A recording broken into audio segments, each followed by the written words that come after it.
Chairman, we're now live. Welcome to a virtual meeting of the North Planning Committee of the London Borough of Hillingdon. This is a virtual meeting which is also being broadcast simultaneously on the Council's YouTube channel, Hillingdon London. I'm Councillor Eddie Lavery, the Chairman of the North Planning Committee and the Chairman of tonight's meeting. I know you're all very familiar with the online housekeeping, so I won't go through it all, but please do ensure your mobile phones are on silent. I do need to check and confirm all those who are present. So I will just call your names and just confirm you're present. Councillor Higgins. Present, Chairman. Councillor Hagger. Present, Chairman. Councillor Kaufman.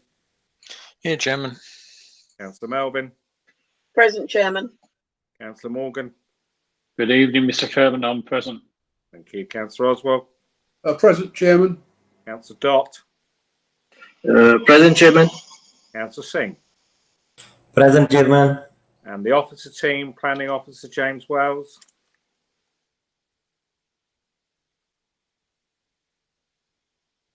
Is present, Chairman. Thank you. Head of Planning, James Roger. I'm present, Chairman. Democratic Services Officer and Clerk, Luke Taylor. Present, Chairman. Legal Advisor, Kerry Munro. Good evening, all. Present, Chairman. Highways, Alan Tilley. Present, Chairman. Okay, in terms of technical meeting control, if any councillor leads the meeting, we will continue as long as I have 3 members and then quorate. If you leave the meeting for any part of an item, you cannot vote on that item.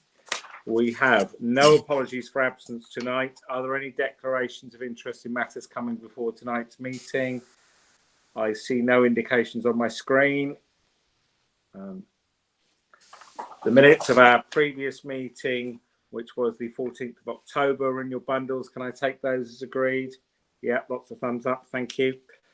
There are no matters notified in advance or as urgent. We will be taking the agenda that was published by the Head of Planning. Items 6, 7, 8, 9, 11, 12 and 13 are in part 1 and will be on the public broadcast. Item 10 was withdrawn by the applicant earlier this week and we are not taking. We have 3 enforcement reports which will be considered in the private part of our meeting once we have switched off the YouTube feed. Those are the preliminaries done. All items we're considering tonight in part 1 have petitions, so there will be presentations from various parties on all of them.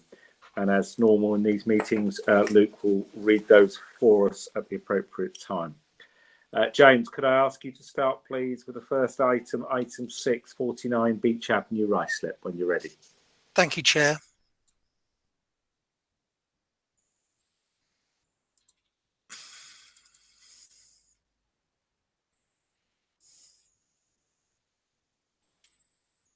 Thank you, Chair. The first slide shows the location of the site on the south side of Beach Avenue. The application seeks planning permission for the demolition of the existing bungalow and the erection of a 2-storey building to provide 3 2-bed and 1 1-bed self-contained flats. These slides show the block plan and the existing bungalow and the proposed floor plans. This slide shows the existing bungalow and then the proposed building below the bungalow. There follows a few photographs showing the existing bungalow and some of the existing development in Beach Avenue. I will just slip back to slide 10, which shows the proposal and the existing street elevation, as I was saying. For members' benefit, there was a similar application for a similar development that was refused in 2020, and that's set out in the report. 10 written representations have been received objecting to the proposal, together with a signed petition in objection with 58 signatures. The objections are summarised in section 6 of the report. And as the chair has said, Luke Taylor will read out the agent's representations after this presentation. The proposed development, by virtue of the siting of the new driveway to the side of the proposed building and the siting of the proposed parking spaces, would result in unacceptable harm to the living conditions of the existing occupiers at 47 Beach Avenue and future occupiers of the proposed ground floor units. The Highway Authority recommend refusal because the development is considered to result in substandard car parking provision, which would be to the detriment of public safety and highway safety, and other objections have been raised by council officers. For the reasons outlined in the report, the proposed development is recommended for refusal. I'm happy to take questions. Thank you, Chair. Luke, can you read out the petition and what we've had from the agent? I can, Chairman. We've actually not received any written representation from the petitioner, but I do have something from the agent and applicant. There's also some slides which I will present to you now. Bear with me.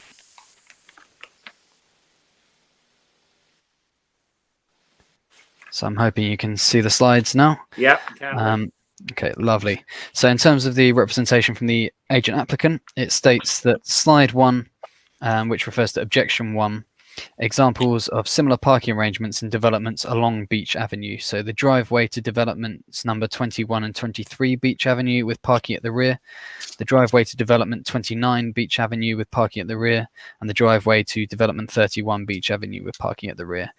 By virtue of the siting of the driveway to the side of the building and the siting of the proposed parking spaces to the rear would result in exactly the same impact upon 47 Beach Avenue as does the existing rear parking adjacent to 19, 23, 29 and 31 Beach Avenue has on their neighbouring properties respectively. Also, the proposed ground floor unit 1 has an amenity space with a depth of 5.2 metres with 1.5 to 1.7 metre high hedges which are meant to act as screens. Also, there's a difference in level between the private amenity and parking spaces. The amenity space, by virtue of its size and layout, will act as a buffer zone between the parking and the units itself, reducing noise impact and providing privacy as well. Beach Avenue is a wide road with limited vehicular traffic due to no through connections. As far as the parking in the front is concerned, nearly all developments and dwellings along the street have off-street parking in their front drive. In addition to this, there are a number of other developments on the opposite side of the street with similar such parking arrangements, where the vehicles are going right at the back of the properties and reversing to the main road. Therefore, precedents along the street can clearly be established, and as such, it's considered that such a proposal will not have an exceptionally adverse impact on neighbours. So with regards to objection number 2, with regards to communal space is the same as was raised on the previously refused application. However, the layout since has been amended to show individual amenity space for each flat to mitigate the adverse impact on the ground floor units. As such, there are no communal amenity spaces in the current proposal. As per the objection raised by Eastcote Residents Association, the use of amenity space of flat 2 will have an adverse impact on house number 51. However, it can clearly be seen that the amenity space for flat 2 meets the standard requirements as per the London plan, as well as the garden at number 51, which is more than twice the depth of other gardens along the street and hence can continue to enjoy their amenity space without ending up in a cramped condition with flat 2. Objection 3, the swept path diagram below or on the screen demonstrates that sufficient off-street parking or manoeuvring arrangements have been provided. Compliance to the parking requirements can also be secured by planning conditions. Also, only one car at the front is reversing to the street. Objection number 4.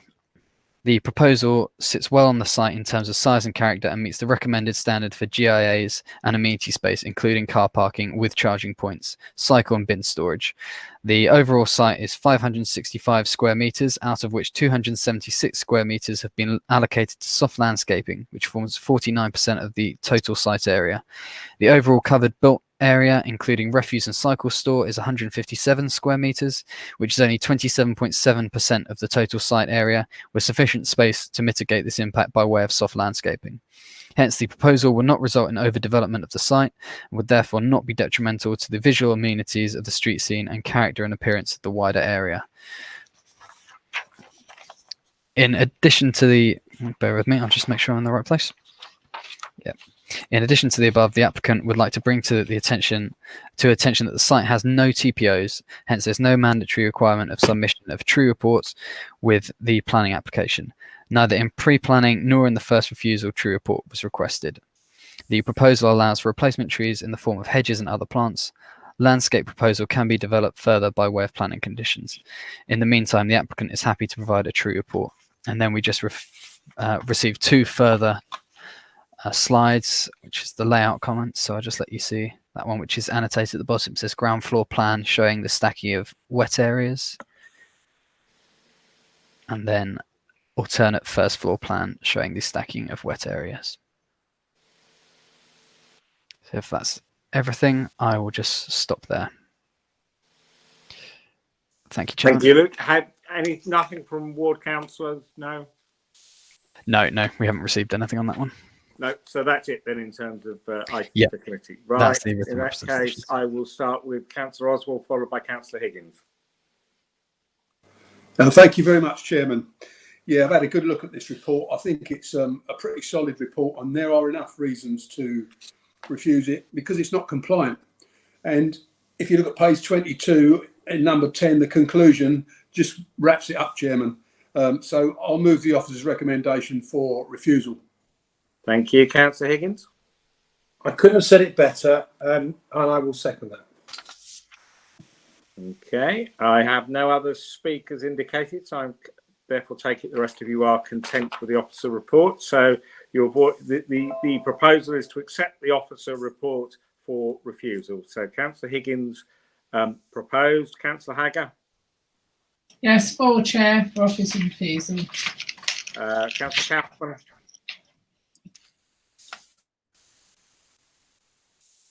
Yes, I agree.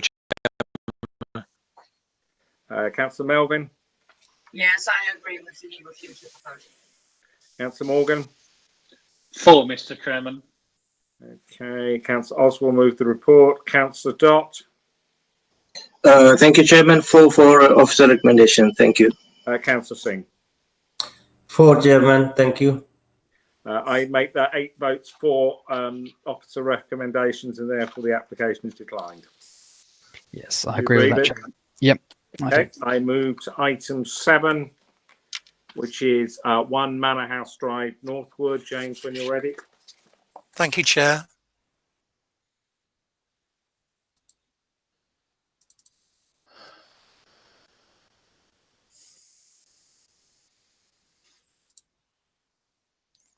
So the slide on the screen shows the location of the site. I'd like to highlight, as set out on the addendum sheet, that the development description should be slightly amended. It should refer to 4 2-bedroom flats and 2 1-bedroom flats, rather than 3 2-bedroom and 3 1-bedroom flats. In addition, condition 5 2.d will be amended to refer to 7 cars and electric vehicle charging provision for 2 spaces. Thank you, Chair. Going on from there, these slides show the existing ground and first floor plans, and then they show the proposed ground floor and first floor plan, the roof plan, and sections through the site, but in particular what is effectively the rear elevation, and then probably of most interest to members would be the front elevation. Going on from there, the following slides show the existing development on the site with various photographs, and the photographs showing the other development in the local area. If I may, I'll click back to the front elevation, which is probably the one that's most relevant. With regards to the planning history of the site, an application for 5 two-bedded flats or two-bed flats was refused in January 2019 and dismissed on appeal in October 2019. So that's the background to this application. 5 objections and a petition have been received. The objections and officers' responses are summarised in section 6 of the report. And as Chair has said, Luke will read out representations in due course. The proposed building measures approximately 15.85 metres wide, 15.45 metres deep and 8.9 metres in height. As members will see from the slide on the screen, it comprises 2 wings with front gables and rear hips, with a small crown roof between. The building is set back a minimum of 1 metre from the shared boundary with 70 Ducks Hill Road and 1.5 metres from the side boundary with Manor House Drive. The design of the building has been amended to reflect the character and appearance of the wider street scene and to address the council's concerns with regards to the previous refusal that was dismissed on appeal. The proposed design is considered to be much more acceptable and appropriate to the area. Going on from there, adequate living accommodation will be provided for future occupiers. The proposal will not significantly impact on the amenity of neighbouring occupiers and will provide adequate parking with amenity space. The Highway Authority have raised no objections, and for the reasons outlined within the report, the proposal is recommended for approval. Thank you, Chair. I'm happy to take questions. Luke, could you give me the various presentations you have on this one, please? I can, Chairman. We've not had any slides, but we do have a representation from the petitioner and a representation from the agent and applicant. So I'll start with the petitioner's written representation, which states, on behalf of the petitioners, we understand that the last petition submitted by residents of Manor House Drive is still relevant and therefore will not repeat many of the comments already made and recognise that some of them have been partly addressed in the amended application. We do, however, feel that the following 5 issues need to be re-emphasised: parking, refuse arrangements, screening, damage to the public realm, and development size.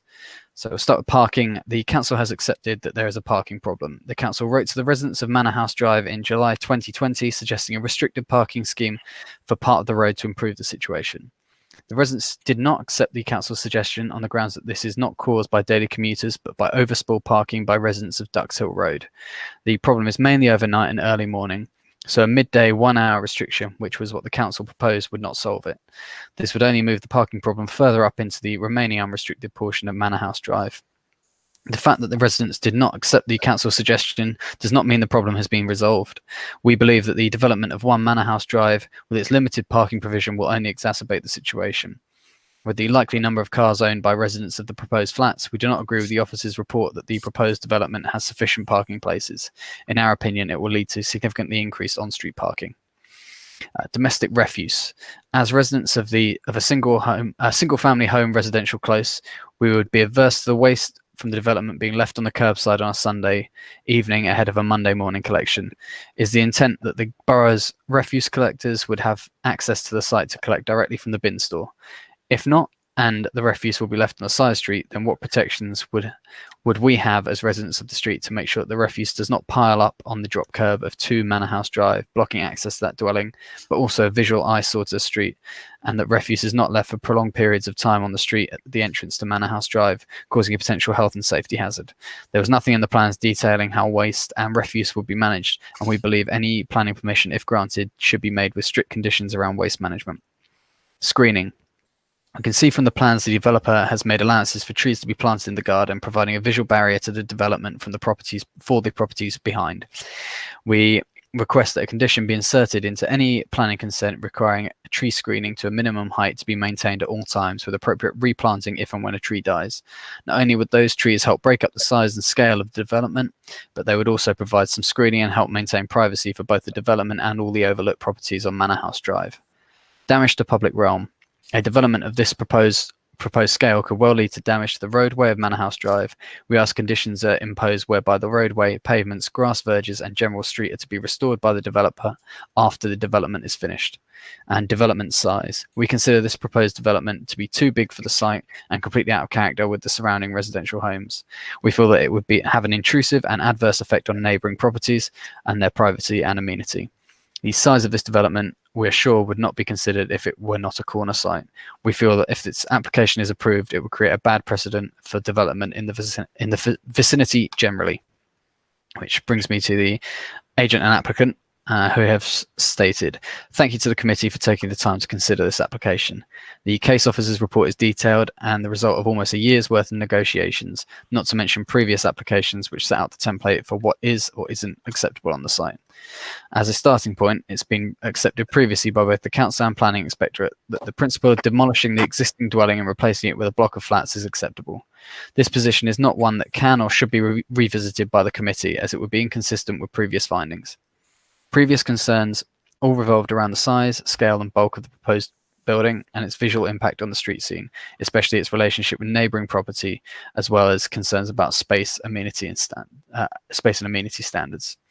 A series of technical reports were submitted with the application, which have been assessed by the council specialists and confirmed that there are no technical issues that can be addressed through the addition of planning conditions.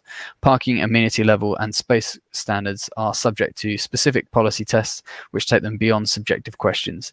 Given that the proposal satisfies these quantified tests, these are quite rightly no longer issues. That leaves with just two issues that are neither technical nor quantifiable: the impact on the character of the area and the impact on the neighbouring properties.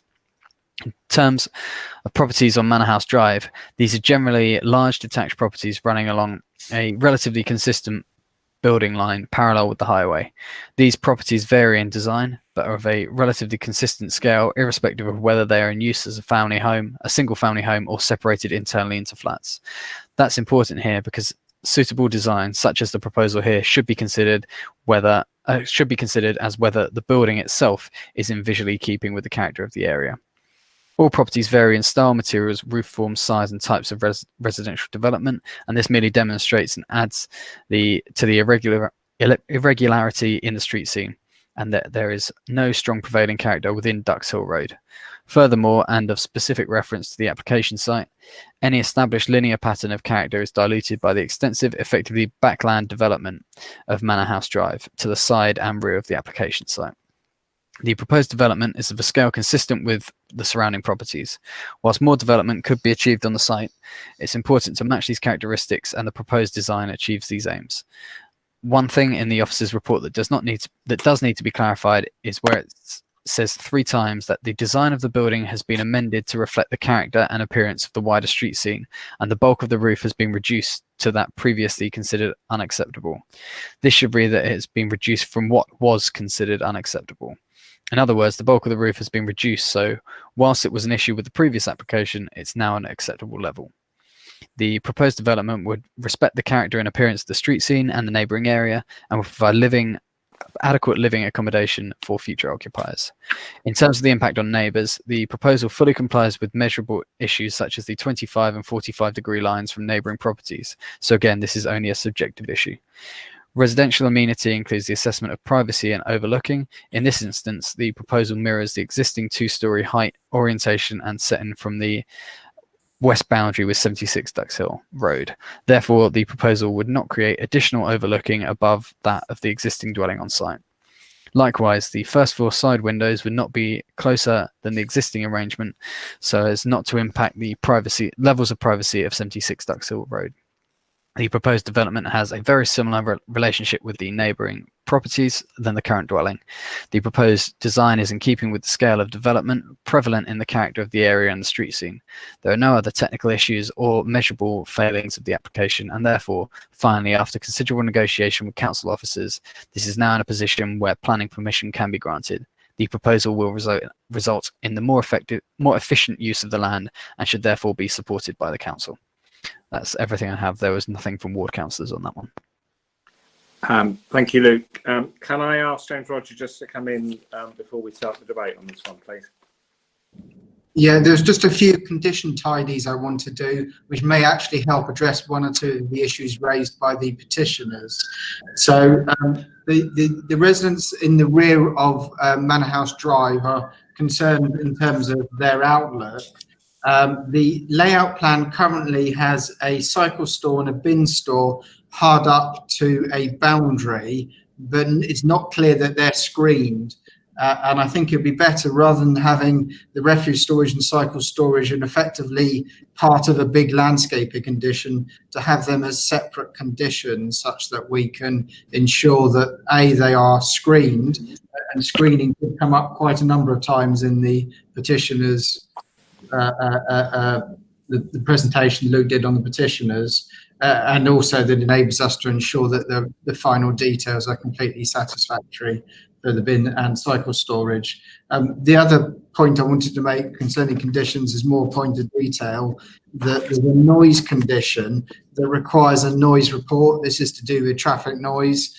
We've actually moved on from that on some other developments where we're basically not requiring the report, because we know what we're seeking is that the internal noise standard should meet the relevant British standard, which is BS 8233 for internal rooms and external amenity areas, and that it's meeting certain building regulations values. I won't go through all the details. I've actually got a bit of paper which has the conditions from last night major apps committee report. But the point I'm making is, you're happy to delegate to me to do in terms of the final noise condition, I can come up with a better condition that actually specifies appropriate internal insulation. Thank you, Chairman. Thank you, James. That's very helpful. For those who were doing majors last night, it was the conditions are being lifted from the warehouse report, and they are the standard ones we use on flatted developments, so they would seem more appropriate than what's in the report. Right. Most of the issues raised, there are a couple of issues. Most of the issues raised by petitioners are actually matters of detail. So I'm going to hold those for a minute, because if the development is deemed acceptable in line with the officer report, we can iron the detail out. There's no point in ironing the detail out if we don't like the report. Councillor Morgan, can you kick me off on this one, please? Thank you very much, Mr. Chairman. Again, I'd like to thank the officers on this report. I do have a couple of questions for them. Okay, we know that the address here is Manor House Drive, but actually is fronts Ducks Hill Road. And knowing that we have so many houses have now been converted into flats along this road, can we have a percentage of how many, what percentage figures have been converted, please? Because I don't want us to sort of like go over that figure purely because we've decided to allow this one to go through. And the other question I have is, it mentions balconies on the reports, but I can't actually see the balconies on the plans. Can we confirm where the balconies are and what sort they are? Thank you.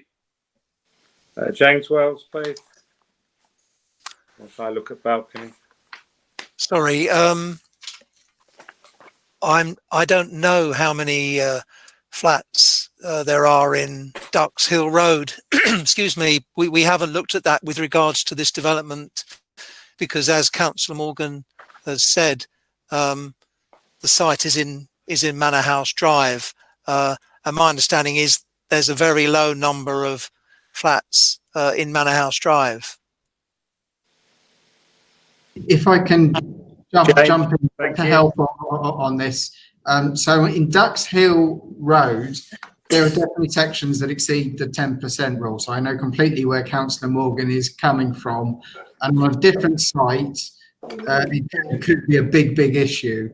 But the reason it's not a big issue on this one is there is appeal history, and it's already been established that that this is in Manor House Drive, and an inspector on a previous case effectively accepted the principle of the development. So if we were to now introduce 10% issues. We're unraveling past appeal decisions and planning history, and that's beyond something we could justify at appeal. If we're here in a month or two's time and there's a flatter development on Duxhill Road, I will happily be prepared for the 10% question, because it's a very valid one. But I'm afraid we have to I have to push it to one side on this particular site because of the planning history and exactly where it is. Thank you, James. It's very helpful. Could the other James, I, like Councillor Morgan, am struggling to find the balconies. Are there balconies on this? I can't see any. No, as you say, I don't recall seeing any balconies. So apologies if that information was included erroneously in the report. Yeah, I don't see any. I don't see balconies unless anybody else can. Mr. Chairman, can I just come in on this one? On the presentation that he's just given, items on where he's showing the proposed ground floor, on the details to the side, it says amenity space includes 3.6 square meters of balcony at first floor. Oh, right, okay. That's interesting because the plans don't appear. Oh, James, I think it's your presentation that's getting us. Yeah, I think it. If I can perhaps explain, Chairman, the plans are revision number D. So I have a suspicion that if we had A, B, and C, there would be some balconies. Yeah. On the plans, I can't see in the plans page we were 208. given. Sorry. On page 208, on the plans that was proposed ground floor plan, it mentions it. Amenity space on the right hand side. Yeah, I've got it. I'm just trying to find it. I'm not sure it has got a balcony, you know. I think it states it on the it's on the right hand side where you've got all the notes to the plans. It's you are right. Accommodation. You are right. Yeah, it's on page 214, Chairman. 209. On page 209, flat unit 4 has a small balcony. Yeah, so does it's on page 214. Shows a balcony quite clearly. Have a look. Well, on the plans I've got, it does. Yeah, mine too, actually, John. Yes, Yeah. page 209 definitely shows the balcony, Yeah, as James Roger has said. But is there any issue with that balcony? Well, I found it now. I have found it. I can't see any issues with it because it looks over the garden, doesn't it? That's Yeah. right. There are windows. There are windows looks- closer to the adjoining property than the balcony. Yeah. They look over the car parking area. So in that case, is there an issue? No, I just couldn't because I couldn't see them on the plans. That's why I was asking. Well, we found them now, so that's good. Thank you. Okay. I'll then happily go with the officer's recommendation. Okay. Councillor Kaufman, you indicated. Yeah, thank you, Chairman, and thank you, officers, for their report. It is a really good one. I was going to pick up on what James has said, so I won't mention that. The other thing I picked up on was one of the residents had picked up on. They would like some trees in at one of the fencing areas as a shield for overlooking, etc. Could that be put in as a condition? Yeah, I was going to ask the head of planning whether he thought that was doable because it's not. We don't normally get that specific, but I'll ask. Yeah, I kind of have a feeling where this is going is towards the kind of conifer type screening that isn't some path we want to go down. Part of the reason I jumped in earlier is I think there is something we can do that might slightly help insofar as I doubt any of the residents of Manor House Drive really want to see any bits of the cycle or refuse stores. So we can easily get those screened, which if you delegate to me, as I mentioned earlier, officers can ensure that happens. but no, I don't think it's not something we would normally do in terms of trying to get developers to plant trees that screen views of their development from another property. The distances simply don't justify it. There isn't anything within 21 metres. Happy with that, James. Thank you. Councillor Hagger indicated, and then I've also got Councillor Higgins and Councillor Higgins has given up. Then no, Councillor Oswald's given up. So Councillor Hagger, you're the last on this one. Thank you, Chair. Yes, I completely agree actually with what's already been said. I wanted to pick up on the screens area, so just screening it around. I think this is a very concise report actually, and I think the developers have come quite a long way now in actually meeting the requirements that we need. Looking at all the other areas, the car parking, I'm quite happy to, I think we've got a proposal, haven't we? And I'm quite happy to second it. Just to pick up really, I think because we've got quite a few recommendations as well in there already, so that ties up quite a bit. We've got the street being restored. That was the other thing that the residents have picked up on, and I think that is it really. So just street Yeah, I had that held. Thank you. Yeah, I did have that. Does James, would construction management plan ensure that they don't mess the rest of the street up? In my opinion, it would help to do so. Excuse me. So to manage the construction process on site would help to minimise the risk of damage that local residents are concerned about. Okay. Brilliant. Thank you, Chair. Councillor Higgins, are you coming back in? You did go out. You're coming back. No, I actually, because I was waving too much, obviously, because I didn't think you saw me, so maybe you thought I wasn't thinking. I just want officers to confirm one thing. James gave us the measurements of it is 15.8 wide, 15.45 deep, and 9 metre high. Can I have what the measurements were on the last application? Because I can't seem to see them on the report. I don't have those dimensions. Apologies, councillor. But do we know if is this the same size? That's my understanding is that this is a much lower roof, but I don't have the dimensions. But it's a lower elevation, which, as per what was shown on the screen, it's much more similar to the scale of development at 70 Ducks Hill Road, which was shown on the front elevation. Yeah, I appreciate that, James. But do we know how much lower it is? I'm sorry, no, I don't. Well, I mean, it's for me. This is going to be very difficult because obviously I need to see if we refused the last time it was refused. It was on size and bulk, and for us not to have that information put forward is a bit sort of. I can answer it. Yeah, please. James. It's one of the plans. It's on one of the plans, which always makes my life easier. So it's on plan page 212. If members want to look at page 212, it actually says proposed ridge and previous ridge, and it's got 0.6 meters annotated. Well done. I think that's the answer to your question. Thank you very much, James. That makes it nice and easy for me. Thank you. Good. I knew it was here somewhere because we wouldn't have been able to accept it otherwise. Good. Anyway, thank you very much. Good. I think we're all done. We are proposed and seconded, so we are delegating to the head of planning to amend the noise and sound insulation conditions for more robust conditions. We're also delegating to the head of planning to take the cycle storage and bin storage out of the landscaping condition and have a separate conditions for those to ensure they are appropriately screened to stop. So if we delegate those to the head of planning, with those changes, we are proposed and seconded to accept the officer report. Councillor Higgins. Yeah, I agree with the officer's report. Councillor Hagger seconded. Councillor Kaufman. Yeah, I agree to go with that, Chairman.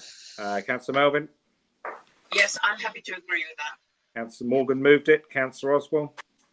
Yeah, agree, Chairman. Delegate it all as well. Yeah. Councillor Dott. Agreed, Chairman. Councillor Singh. I agree with Chairman. That's 8 votes for the officer report, and therefore that one's approved. Luke, do you agree? Yes, Chairman, that's unanimous.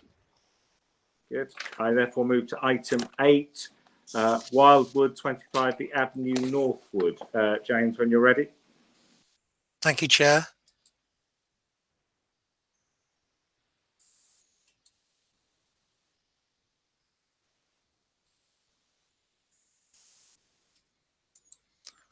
So this slide shows the location of the site.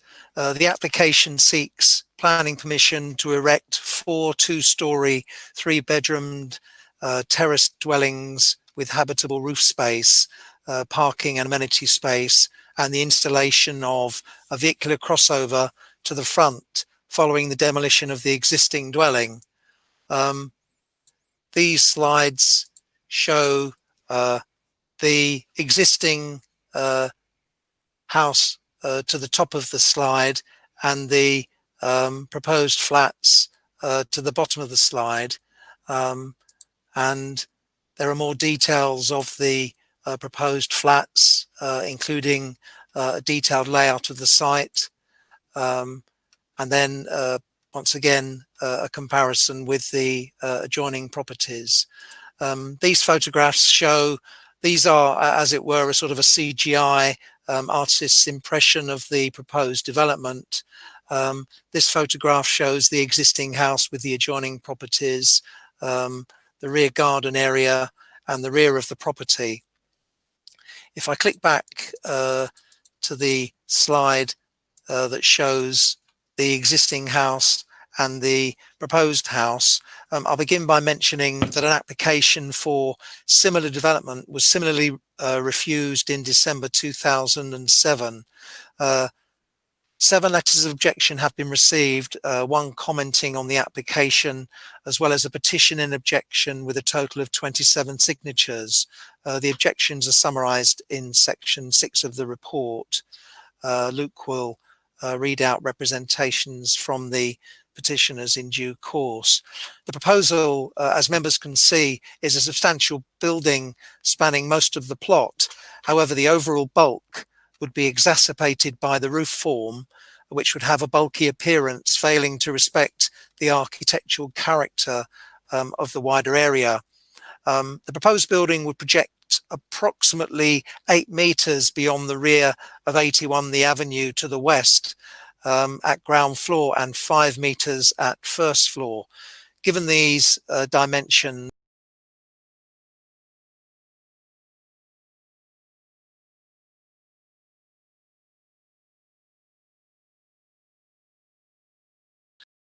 that's considered the accessibility of the proposed houses and the failure to provide hard and soft landscaping, particularly to the front of the site, that's appropriate to the character of the area.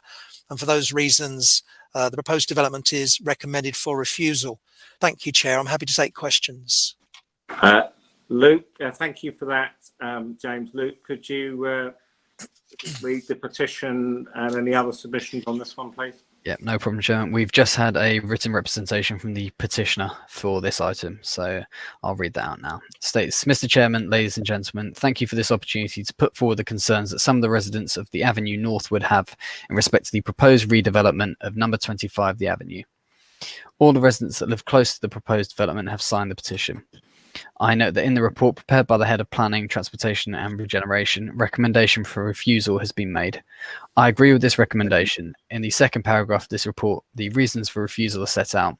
All these points were made in the various letters of objection that were sent in by residents of the Avenue who also signed the petition. This is the 5th application for development of this site, including applications jointly made with number 29 the Avenue that has been submitted in the last 20 years. The previous 4 were all turned down because of the overdevelopment and unsuitability. One scheme went to appeal and the applicant lost the appeal. We, that is my neighbours in the Avenue, all consider that the present application is an overdevelopment of the site and that it should be reduced in size. I'd point out that we are not against any development and that 4 successful developments have taken place in the lower part of the Avenue in the last 15 years and that there were no objections raised. However, with this proposal, the applicant has squeezed in 4 properties, and in order to provide sufficient space in each house, they've had to push the rear wall back into the garden such that it extends approximately 7 metres beyond the rear of numbers 21 and 19 the Avenue. They will be easily visible from the gardens of number 19 and 21. The 45-degree line from the nearest window of number 21 will enable one to see the veranda of the new houses and possibly the top of the ground floor. Since all the trees have been arbitrarily removed from the site, there will be clear views of the new construction. The front view of the property will create a solid block of building, taking away the general open appearance of the rest of the avenue. The applicant in his application has tried to suggest that the north side of the road is already a solid phalanx of construction, and to support his case, raises the relationship between number 44 and 46. It's difficult to understand this argument since number 44 is a bungalow and is well set back from 46. I know this well since I live in and own number 44. The developer has said that he provided 9 parking spaces and that there's no problem with parking since there are no restrictions in the avenue. The reality is that there is a parking management scheme in the avenue, which is very obvious to anyone who visits the road. The number of resident spaces are usually occupied by those residents of the avenue who do not have off-street parking, approximately 12 properties. It's considered that the layout of parking spaces they have provided will not work for 9 vehicles since there'll be insufficient room for manoeuvring. This will cause the occupants of these new houses and their visitors to park in the road, which will result in parking on both sides of the road outside the time 1 to 2 p.m. It's parking on both sides of the road which cause other residents to request the parking management scheme. The residents of number 3 and 5 Chelwood Close are concerned about being overlooked because the new houses project so far into the back garden. When the trees were removed, the fence to number 3 Chelwood was disturbed, causing expense to the owners on number 3 Chelwood. The garden of 25 is below the level of number 3 Chelwood, and the applicant may have removed the supporting soil when removing the trees. A proper retaining structure will need to be provided. It's for these reasons that we consider that the application should be rejected, as recommended by the head of planning. That's everything, Chairman. Thank you, Luke. I've got Councillor Higgins, followed by Councillor Kaufman. I wasn't sure if Councillor Melvin indicated or not. Yeah, you did. Right. So that's the current running order, and then I'll take others after that. Councillor Higgins, you want to start me off? Yes, thank you, Chairman. I would just go with the officer's recommendation. I think it's a good report. It's just too big, and it's nice, pictures sort of to confuse us is not going to work here. So I will go with officer and propose that, please. Thank you. Yeah, great. Thank you, Councillor Higgins. Councillor Kaufman. Thank you, Chairman. I'm of a similar opinion as Councillor Higgins, and I would also go along with officer recommendations. I think this is a bad design when you think it's going some 7 metres beyond the back of the nearest house. I wouldn't like that myself, so I'm happy to go along with officer. So I'll take you as seconding the report. Then. I will second the report. Good. Right. So then I've got Councillor Melvin followed by Councillor Dott. That should do us, I think. Councillor Melvin. Well, there's not much more that I can say, actually. I agree 100%. It's an overdevelopment, and that area there, there's a parking, as we said, there's a parking management scheme in the avenue, and it's just not right for the area, I'm afraid. So I'm just agreeing with everyone else. Thank you. Councillor Dott. Thank you, Chairman. I'm just echoing my colleagues. Just like to make a comment. Grounds for the refusals given by the officers, whether they're based on the proposed size, excessive height from the neighboring properties, number 29 and 21, lack of soft landscaping, overlooking on other properties, negative impact on other properties. They all reasons are reasonable. From my point of view, this development would definitely cause harm to street scene and surrounding area. Thank you, Dave. Thank you. I think we're all agreed on this one by the sounds of it. In that case, I will do the votes. Councillor Higgins moved. Councillor Hagger. For. Councillor Kaufman seconded. Councillor Melvin. I can't hear you.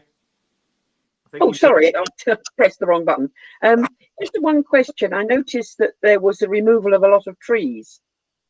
If they haven't got a TPO, we can't stop them. Oh, right. No, I meant to ask that when I was questioning. Yeah, sorry. Yes, I agree with the officer recommendation. Yeah. So you're for the officer report, yeah? Yes, I am. Yeah. Councillor Morgan. For, Mr. Chairman. Good. Councillor Oswell. For, Chairman. Councillor Dott. For, Chairman. Councillor Singh. For, Chairman. Before I just, I mean, that is all 8. That's a unanimous vote to approve the officer report for refusal.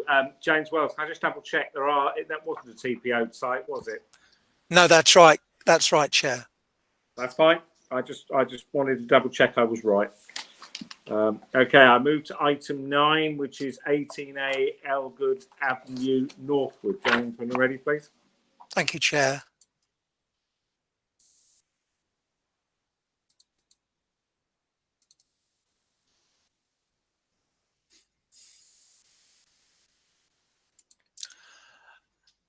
This slide shows the location of the site.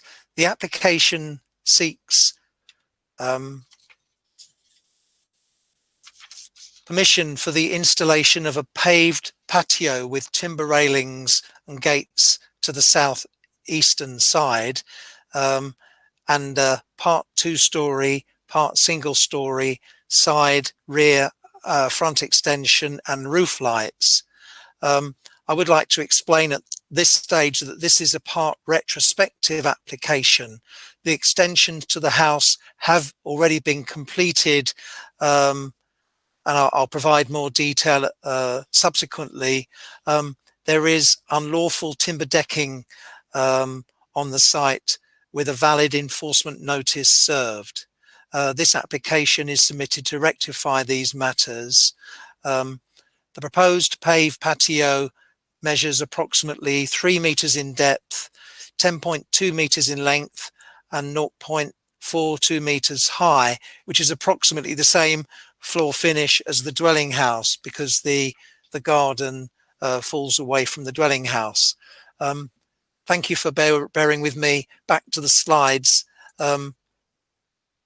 These slides show what are described as pre-existing, and that's to explain that an extension that was approved in 2017 has already been built. So the drawings show the house as it existed before then. These slides show effectively the existing floor plans and the existing roof, and then perhaps of most benefit to councillors is this plan showing proposed elevations with, in the top elevation, the paved patio area shown to the left effectively of the existing house, and then in the lower excuse me, lower part of the drawing, the proposed patio shown to the right. I'll just take you through the end elevations and then on to some photographs which, as I say, show the existing house as extended, and I'll provide more detail about that shortly.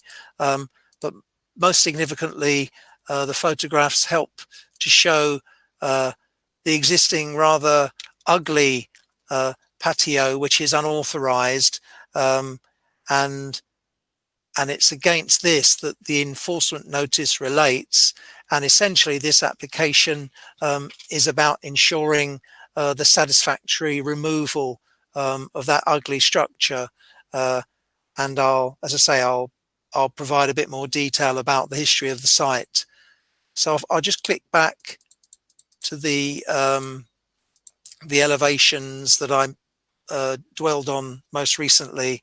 As I was saying, in 2017, an application for part 2-story, part single-story, side, rear and front extension was approved. However, the development was not built in complete accordance with the approved plans. And as I said before, this application is about regularizing that matter, but more significantly, it's about dealing with the unauthorized or unlawful timber decking and roof. Objections have been received, including objections from 2 residents' associations, along with a valid petition with 22 signatures, and the objections and officer responses are summarized in the report. As I've been saying, the extensions to the house are very similar to the development approved in 2017 and are considered acceptable. The main difference, to help members, is a slight reduction in the number of windows that were previously approved in 2017, and there was a chimney feature shown on the building. It's not particularly a feature of the existing property or the area, and that's been left off this time. So to focus on the proposed paved patio, its size, height and design is considered acceptable, and it's considered to have overcome the refusal reasons raised in the enforcement notice. And on that basis, the drawings show the removal of the unlawful timber decking and polycarbonate roof, and its replacement with a paved patio, which is much more appropriate to the dwelling in the area. And for those reasons, the proposal is recommended for approval. I'm happy to take questions. Thank you, Chair. Thank you. Luke, what have we got on presentations on this one? We have a petitioner representation and a applicant and agent representation. The petitioners have also provided a few slides with some pictures. It also just repeats what's in the presentation. So I will read them out while presenting, if that's okay. All right, yeah, carry on.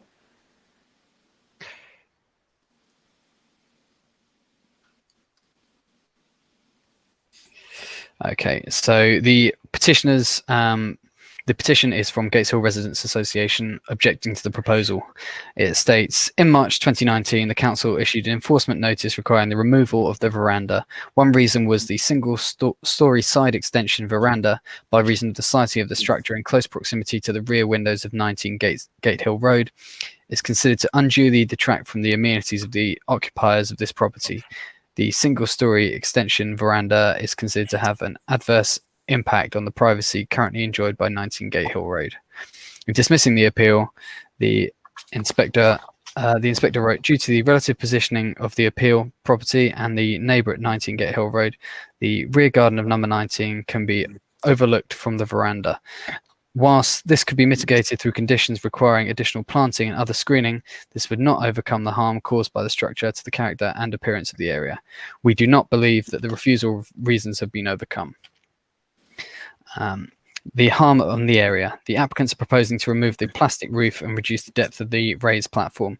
The officer report states that the height of the platform is to be reduced by 0.42 metres at the side adjacent to 19 Gatehill Road. However, the plans clearly show that the proposed height remains 0.8 metres, which is very different. The plans do not indicate the materials to be used, so a condition is proposed. How will members decide whether harm has or has not been caused?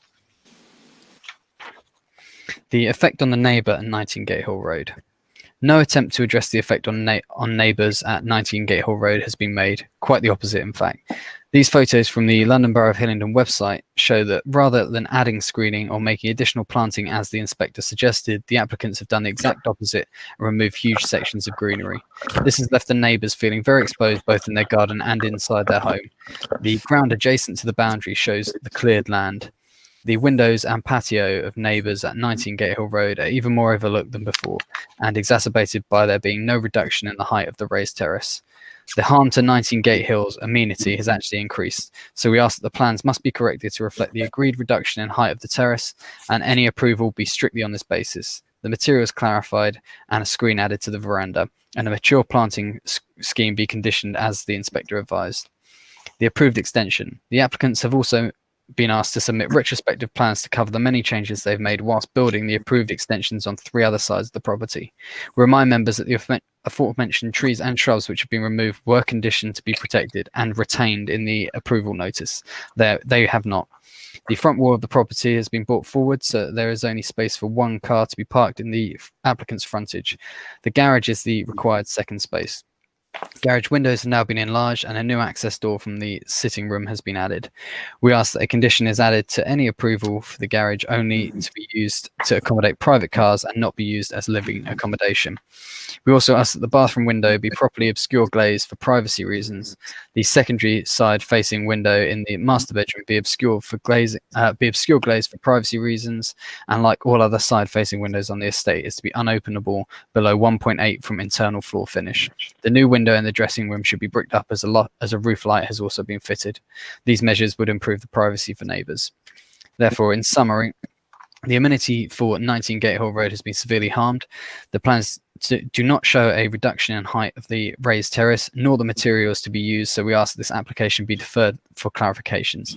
Additionally, we ask that conditions are added, including a planting scheme containing mature shrub and trees to regain privacy, screening for the terrace, garage to remain non-habitable, new window in dressing room bricked up, obscure glazing for bathroom and sideways facing window in the master bedroom.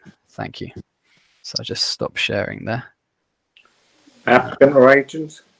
And then I have the applicant and agent coming up. 1 second.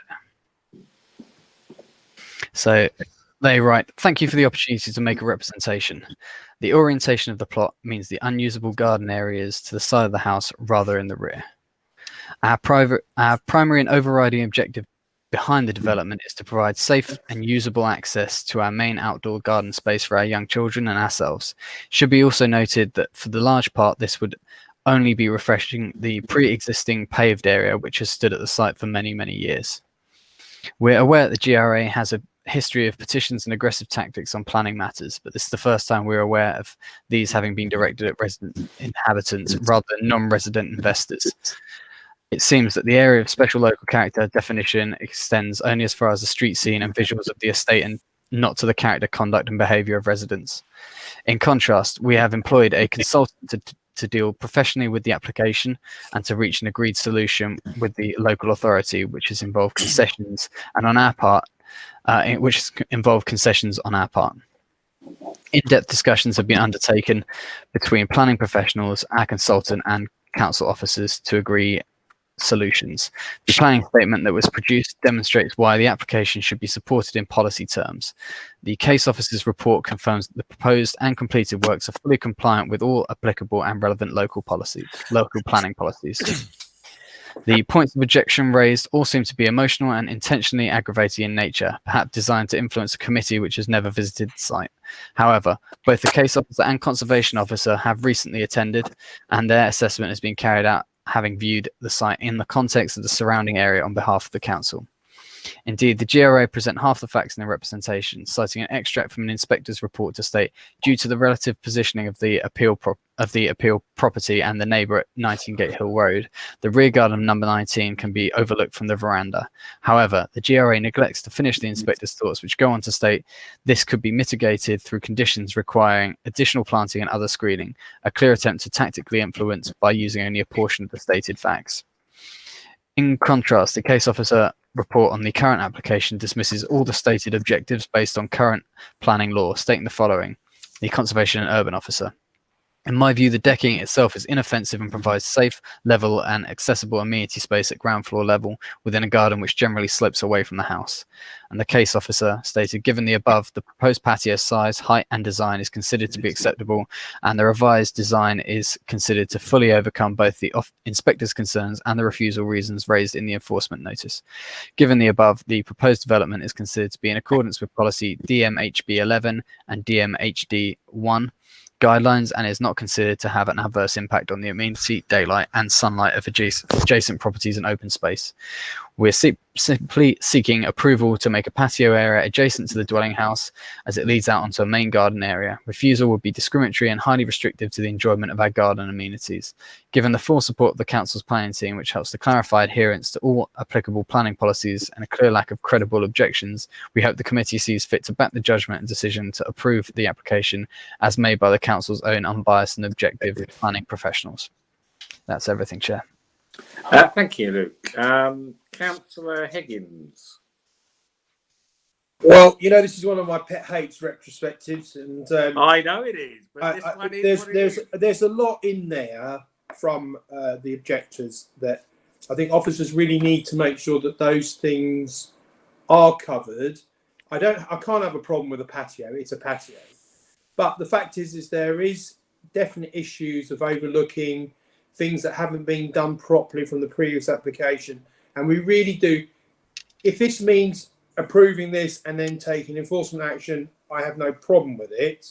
But those issues must be dealt with. Otherwise, we're just making a mockery of this committee. So can officers just make me feel comfortable that those issues that the objections have raised have been ticked off or signed off? Thank you. Thank you, Councillor Higgins. Can I just thank Councillor Oswald as well, and then I'll put two, whatever. Yeah. I'll put two lots of officers. Yeah, thank you very much, Chairman. Yeah, I think we're a little bit stymied on this, and like Councillor Higgins, I don't like retrospective either because it puts you in an awkward position. Anyway, Councillor Higgins is right. A patio is what it is. It's just a patio. I don't have a problem with that, and I don't have a problem dealing with anything else subsequently if anything isn't right. But I think we're a little bit stymied on this. But anyway, having said that, what we don't like and what we do like, I'll move the officer's recommendation, Chairman. Okay. If I'm going to just go back to officers, the petitioners raised a number of questions regarding landscaping, glazing, the garage. I've got to be honest and say I wasn't entirely clear from the report. It's not the clearest I've ever read that all of the matters are dealt with. So, James Wells, perhaps you could give me some reassurance as to where we are. Excuse me, Chair. I think the main concern that I picked up from residents was overlooking and effectively the extension is being built. If you have a look at the page 78 on the agenda. The extension has been built effectively away from number 19, which is where most of the objections have come from. And essentially, the new windows will not cause any further overlooking than the existing windows in the house. Through you, Chairman, that's a bit. No, hang on a minute. We can't say the existing window because there is an objection to the existing windows already. Are we talking about the windows that existed before the extension was built? Or are we talking about the windows that are there now as a result of the extension? Exactly. That's very. Put my point taken. Yeah, thank you. Well, I'm in the same place. I was talking about the windows in the original house. Okay. So we're saying the windows in the original house overlooked anyway. Exactly. And the new windows do not overlook any further than that. That's right. The new windows are further away from number 19. Okay. And what about, we didn't condition that the garage can only be used to store a car, I presume. That's right. My understanding is there is adequate room to park 2 cars off street. Although the residents would argue that. What about landscaping? Because I think the inspector's report appears to be referenced in a number of places. We don't have it tonight, but was the inspector talking about it needing additional landscaping? That's not my understanding. The inspector's main concern was about the polycarbonate roof, which I've shown on the slides. It is an ugly looking roof. We have seen that before. Sorry. Yeah, we do know about that roof sticks in one's mind, I can tell you. Yes, and the good thing with this application is that it clearly shows the roof removed and the patio, the timber patio replaced by a paved patio, and my understanding is that would not cause any excessive overlooking, given that it would be possible for the neighbours to have a 1.8 metre high wall along the boundary, and that would completely avoid any overlooking, as would the provision of landscaping. Okay, thank you, James. I've got At the moment, I have seen Councillors Morgan and Melvin indicate. I haven't seen anybody else. I'll take Councillor Morgan first, and then Councillor Melvin's okay. Councillor Morgan then.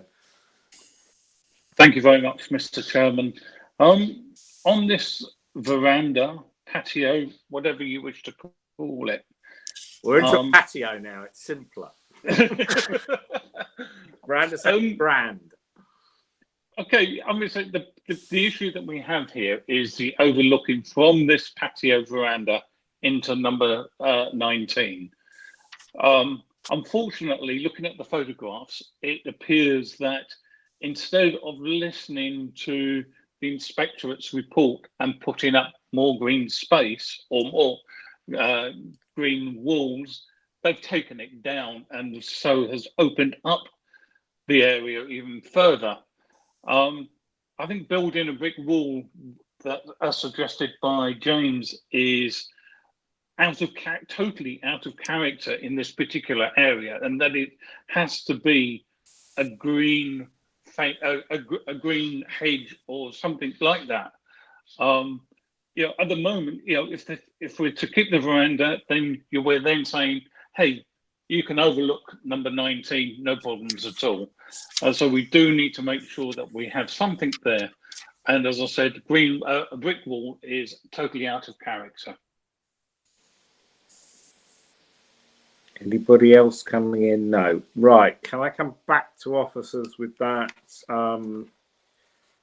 Is that within our remit to insist that they put planting down that side? I think would be my question. Well, once again, Chair, as I say, if it's my contention is that the proposed paved patio will not cause any unacceptable overlooking. Right. If you look at the agenda, page 78, the patio is effectively to the north of the existing property at number 19.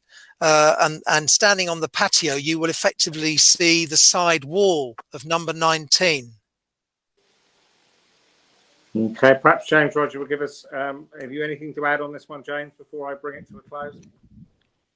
I agree with James Wells, but I'm going to say something else. The reason this application was worrying me is that there's clearly a lot of bad blood going on regarding all the planning history and everything that has happened. Clearly, if the applicant was to do a bit of landscaping, it might help repair. It may help matters slightly. So, do members wish me to help them justify an additional condition on landscaping? I think that may be yes. I'm getting a lot of positive signals from my screens tonight. Well, the simplest answer I can give to that is it's within an area of special local character. So on that basis alone, I think I could justify the extra condition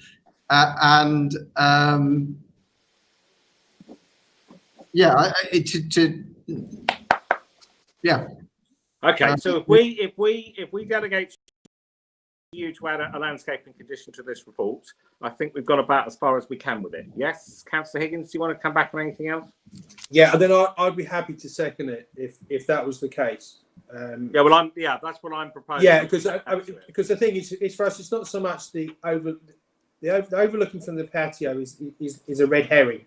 The problem is that for me is that I need the stuff that was meant to be done. I mean, this is really annoys me, because if they just followed the blooming application that they applied for, we wouldn't be wasting our time with this application. Well, I know we wouldn't. How many times we have to tell applicants to do this? It's just ridiculous. So as far as I'm concerned, James is absolutely right. The concern for us is not so much the patio, because it's here or there. How would we refuse a patio? It's stupid.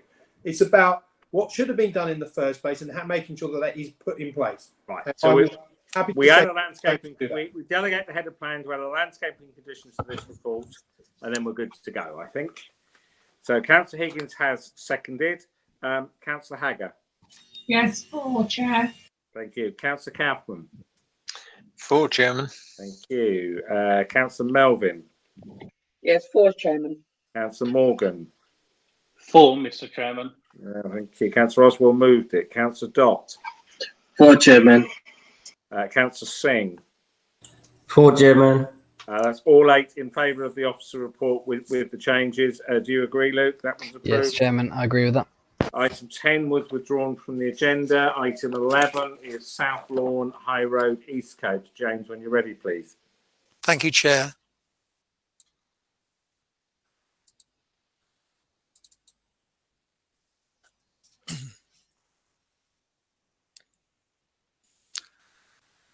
This slide shows the location of the site. The application seeks planning permission for a single-storey rear extension. These slides show the existing property, and then this slide shows the existing property with the proposed rear extension in place.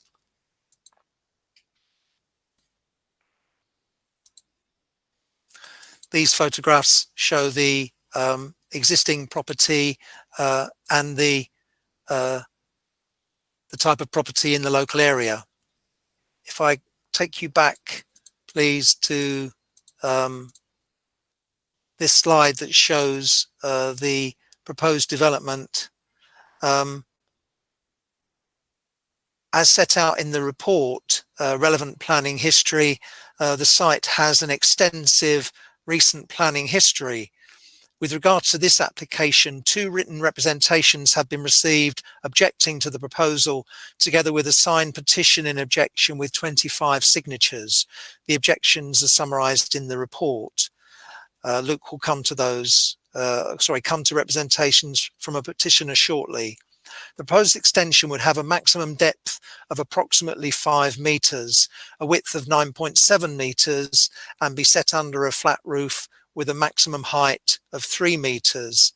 As members will be aware, the proposed depth is in excess of the normal maximum permitted depth of 4 metres for a rear extension to a detached dwelling house, which is set out in the Council's local plan guidance. The proposal would fail to comply with the 45-degree line of sight for assessing loss of light to adjoining windows when measured from the nearest window in Winstay to the southwest of the application site, and it would also extend to a depth of 5 metres beyond the existing rear extension at Hascombe to the northeast, and for those reasons the proposed development is recommended for refusal. I'm happy to take questions. Thank you, Chair. Luke, can you give us the petition and other comments on this one? Yes, Chairman, I can. Just bear with me for one moment. There is just one photo or 2 photos, so I'll quickly pop them up and then I'll read out the planning, the petitioner's written representation. So just bear with me.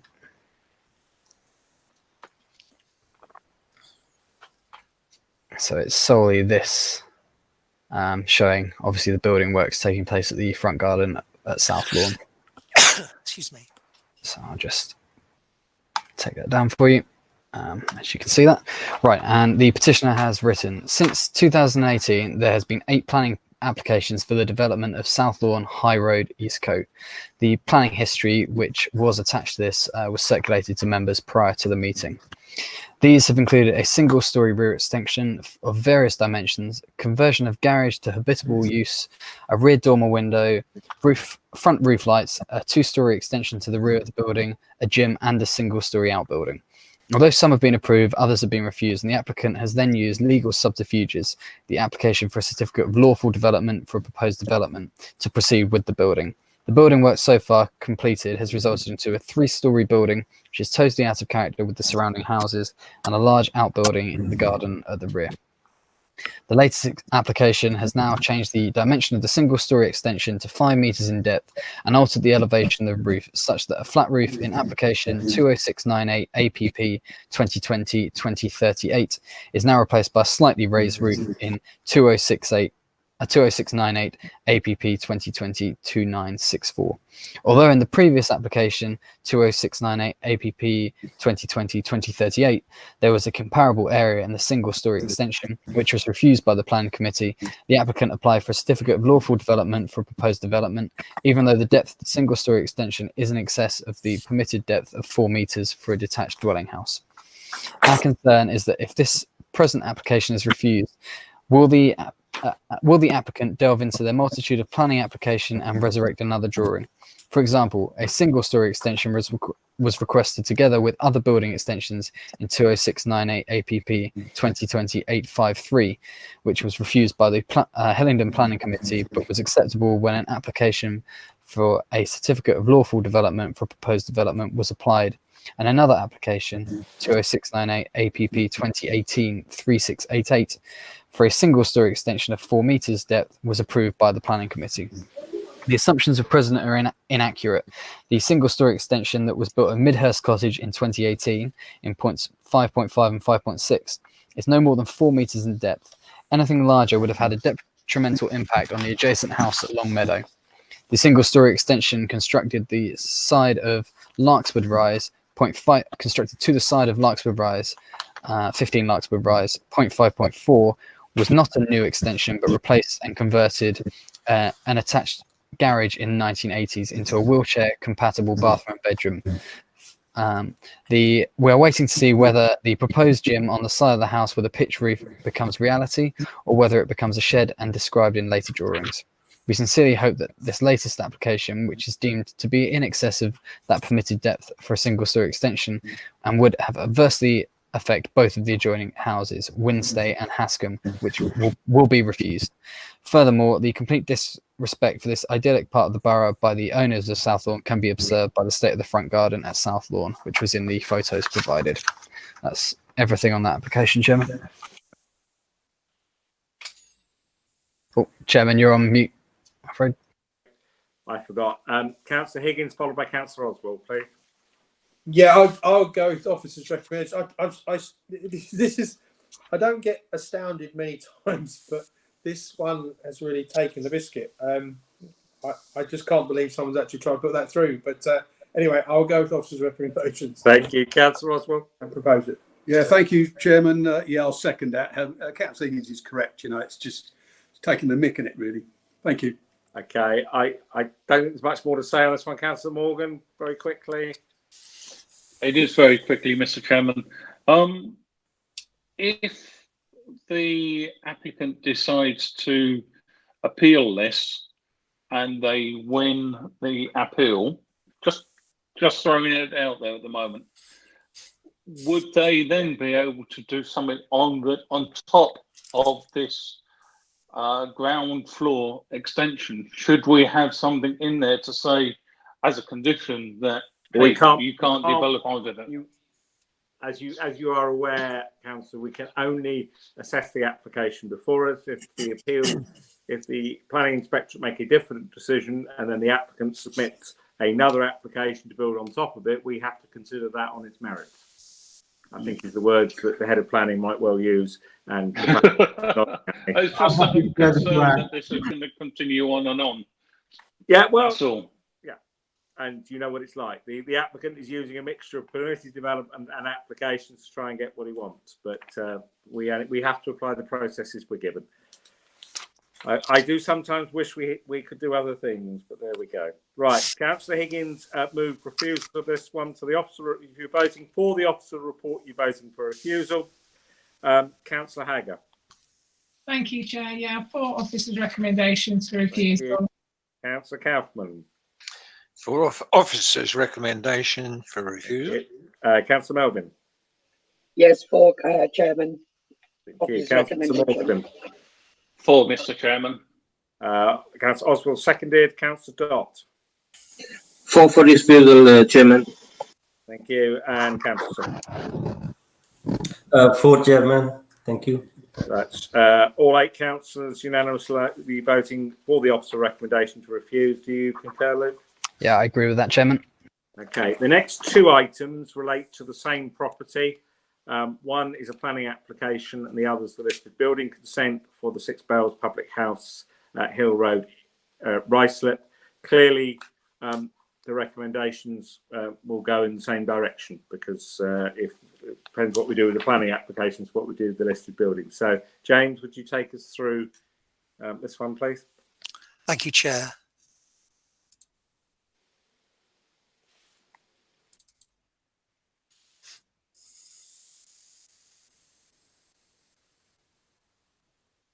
As said by Chair, the item 12 is a planning application, and item 13 is a listed building consent application for the same scheme. Excuse me. This slide shows the location of the site, which I would guess most members are familiar with. These applications are seeking planning permission and listed building consent for a barn building extension to provide a restaurant at ground floor and 10 number guest rooms at first floor. The following slides show the overall site. They show the proposed new what's described as a dining hall barn. And then they go on to show the existing building, and then subsequently they go on to show the proposed building. So the southwest elevation to the top of the screen shows the proposed barn, and on the lower part of the screen it's the triangular roof we can see to the right of the screen, which is the current proposal. And these show the opposite elevations of the proposed barn elevation. Members are probably reasonably familiar with the site, but these photographs show the existing Six Bells pub and some of the adjoining development. I'll click back to the, I think these are the most helpful drawings that show the proposed barn effectively as it would be in situ. As members will be aware, planning permission and listed building consent was granted in 2018 for the restoration of the public house, including a new extension independent of the historic building to increase dining capacity. As members can see from the photographs, the public house has since been occupied and restored, but has not formally been extended. With regards to this application, a petition with 37 signatories in support and other objections have been received. The addendum sheet refers to support for the applications from a councillor and the chair of the Ruislip, Northwood and Eastcote Local History Society. After the presentation, Luke will again read out representations from a petitioner and the applicant. The proposed development would increase the footprint of the previously approved development by about 88.5 square meters, which is an approximately just over 74% increase, and would increase the volume of the previously approved development by about 607 cubic meters, which equates to an increase of approximately just over 102%. So the proposal would therefore double the volume of development previously approved. As set out in the report, it would negatively affect the significance and setting of the listed building by virtue of its increased scale, footprint and height, and it would also have a significantly greater impact on the openness of the greenbelt. No very special circumstances are considered to exist to justify the proposed development. As set out in the report, it's acknowledged that the development would generate economic benefits in the form of employment and financial support for the business in the long term. However, no reports have been submitted to justify the need for this new development in addition to what was approved in 2018, and there is not considered sufficient to outweigh the harm posed by the development to the Greenbelt and the Grade 2 listed building. And for these reasons, the proposed development is recommended for refusal. Happy to take questions. Thank you, Chair. Thank you, James. Luke, what have we got on this one? We have a petitioner representation, and we have something from Councillor Cawthorne, who's a ward councillor for West Ruislip. Councillor Cawthorne's statement was in the addendum, was it not? Bear with me, it might be something different. Let me just double check, because he submitted a It's in the addendum, Luke. Is the whole thing in there? Yeah. Yeah. Okay, if you're comfortable with that. Okay, I'll do the petitioner representation first in that case. Please, yeah. So it states, Ruislip has a very long history with buildings and structures dating back to Saxon and Norman times. The people of Ruislip have worked hard to protect our environment, with one of the oldest and largest residents associations in the country, and one of only two national nature reserves in Greater London. But to thrive, Ruislip cannot be preserved unchanging in aspect. It needs to live and change as the years go by. The Six Bells Inn on Ducks Hill Road is one of our older buildings, built around 1810, sitting on the northern edge of Ruislip. It served our community as a pub and an inn for over 200 years, but sadly closed in 2015. 3 years later, it was reopened by Mr. Richard Aarons as a bar and restaurant, bringing it back to life. The site is on the very edge of the Greenbelt, so Mr. Aarons obtained special planning permission to demolish some of the modern outbuildings and replace them with a new dining hall, in much the same way as the Plough, now Miller and Carter, and the George, which is now the Harvester, were expanded many years ago. Before building work on the dining hall could commence, the COVID-19 outbreak in early 2020 brought everything to a halt. The effect of the pandemic on restaurants convinced Mr. Aaron he needed to diversify to survive, and so he has decided that restoring the accommodation aspect of the Six Bells Inn by adding bedrooms, including a specially adapted room for disabled guests, to the roof space of the previously approved dining hall is the way forward. Ruislip is not well served for accommodation, within the Barn Hotel and Orchard Premier Inn, so the additional facility, especially for disabled guests, is welcome. The dining hall and inn is set very well back from the road and from the neighbouring properties. The site of the Six Bells is extensive, and the design is in local vernacular, so the proposed changes should not create visual intrusion.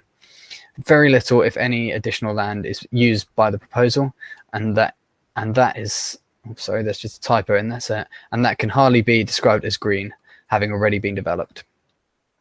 Mr. Aarons has taken great pains to consult with his neighbours to make sure that they are happy with the plans, and has already addressed several issues that they raised at a recent meeting that he organised.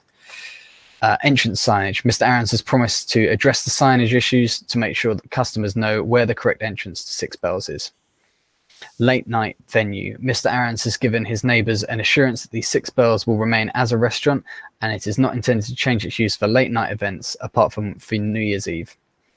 Overlooking. The windows have been designed in a way where they would not be intrusive to neighbouring properties.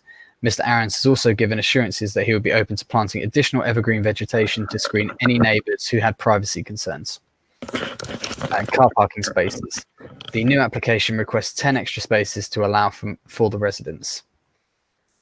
So many of the signatories of this petition are the immediate neighbours of the Six Bells, so it can be seen that they're happy for this application to be granted.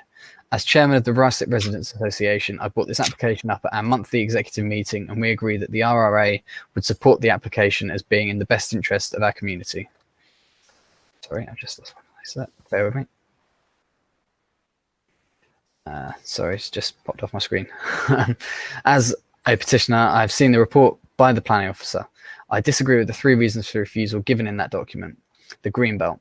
Whilst the site is in the Greenbelt, it's already developed and sits next to housing and opposite a garden centre. Harm to a listed building. It seems unfair that since Mr. Aarons has repaired the previously vacant listed property, it's now being used against his application, where when as an abandoned property, his previous application for a dining hall was seen as a saviour for the site.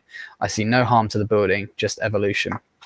Design. The proposed dining hall inn is set well back from the public highway and the woods, in a design that blends with the other buildings of Ruislip. It is not detrimental to the street scene. My fellow petitioners and I therefore ask the committee to grant this application. Thank you. So that's what we've received there. I believe Councillor Cawthorne's comments, now I'm just checking, they don't seem in the addendum to be quite as extensive as they are on his written representation. In that case, could you read it then, Luke, please, for transparency? So Councillor Cawthorne stated, members should have seen the comments that I've already made on this application as part of the consultation process within the appendices. It's understandable, although regrettable, that the current restrictions do not afford the opportunity for me to present my comments in person in the usual way, or at least virtually. The last thing I would advocate would be decisions which could have the effect of undermining our planning policy framework, but I do believe members can and should take into account the totality of what is being put forward and the wider local benefits in determining applications on a case-by-case basis. It's important in this case that the employment and associated benefits should be considered, and the officer report indeed confirms that this is a material planning consideration. I'm not certain how the officer has arrived at the projected employment figures, or indeed what level of employment generated would decisively shift the balance in favour of recommending approval, but I do know there are concerns about the viability of the operations currently consented, which ought to be taken into account, all at a time when businesses face a particularly challenging backdrop. The applicant is to be commended for a good level of engagement with community stakeholders in accordance with the provisions of the Localism Act and the National Planning Policy Framework. This includes Ruislip's Residents Association, which does not often lend support to planning applications. There's a good level of support too from local residents, as you'll note in the report. The question of where the planning balance lies, weighing up all relevant considerations within any application, can be a fine judgment and of course is subjective. You will be more accustomed to hearing me object to planning applications. This, however, is one for which I personally believe there is a respectable case for approval, officer recommendations notwithstanding. Thank you for listening, and I'll leave you to your deliberations. Is that it, Luke? That's everything, Chairman. Okay, so we have a slightly unusual situation, officer report for refusal, and the Residents Association and Ward Councillor wanting us to accept. That is a quite novel, and that doesn't happen very often. Councillor Hagger, you were the first to indicate that I saw Councillor Oswald and Councillor Kaufman. So Councillor Hagger, you can start off with this one. Thank you, Chair. You took the words right out of my mouth, actually. Very unusual, very unusual. There's just a couple of things I just want to clarify. Can we just go back to the presentation? I'm conscious of two things. Can I just see where the increase and where they actually want to extend on again, please? I just want to be clear where the grade 2 listed building is against the extension as well. So could you bring that up first? Yeah, James, can you pull that back up for us? I'll click on the presentation again. Thank you. Yeah, I think what we're interested in is the relationship between the grade 2 listed and the barn, and just to see where they both are. Yeah, just exactly. both. I can't quite get my head around it. Yeah, brilliant. So could you just explain that again for me, James, please? I think if this pointer works. Yes, brilliantly. This is the proposed barn extension, which is a very substantial extension. Yeah. And the principal listed building is this building here, and that's effectively the front elevation or the road elevation. But by virtue of the listing and their continuous nature of development, effectively the other buildings would benefit from the protections that would normally arise from being listed.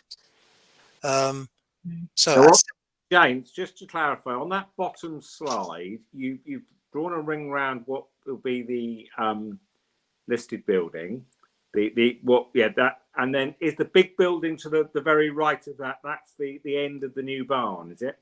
That's right, exactly, Chair. Does that help you, Councillor? It does. Can I just ask just one more question as well? I just wanted to note on here as well that the approval was already granted for an extension to increase the dining capacity, but that had yet to be completed. Is that still correct? Yeah. That is correct. And was that more modest than this? It was about half the volume and slightly less than half of the floor space. I'll just find. Well, that's fine. So sorry, it's in the report. Excuse me, Chair.